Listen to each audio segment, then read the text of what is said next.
You know, people wonder what a rabbi does during the week.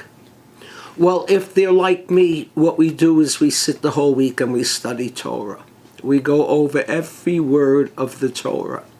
Every word has to be analyzed, not only every word that's in the Torah, but rabbis analyze words that aren't in the Torah.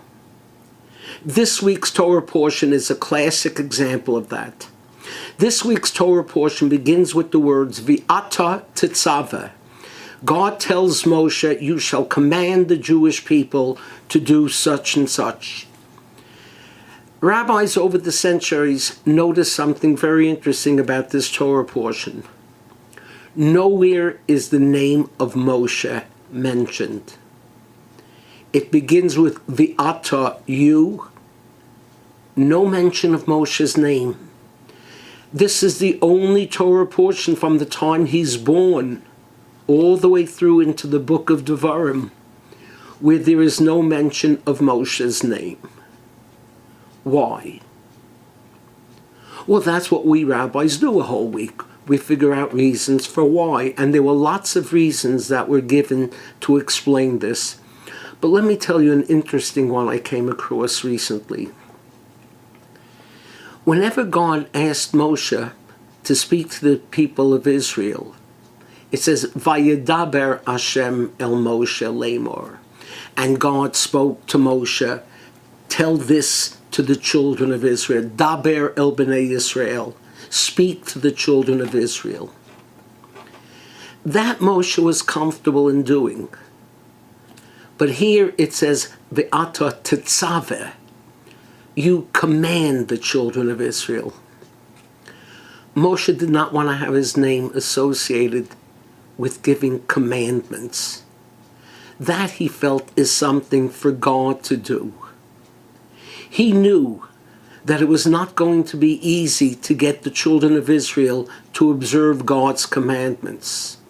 So he felt his role was to educate, to inspire, to uplift, to speak to the people, not to command.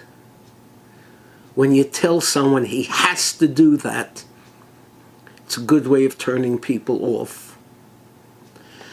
I wish the rabbis in Israel would learn this lesson. It's interesting, the more power the rabbis in Israel have, the more they impose rules in terms of kashrut and in terms of Shabbat, the more Israeli people seem to violate them.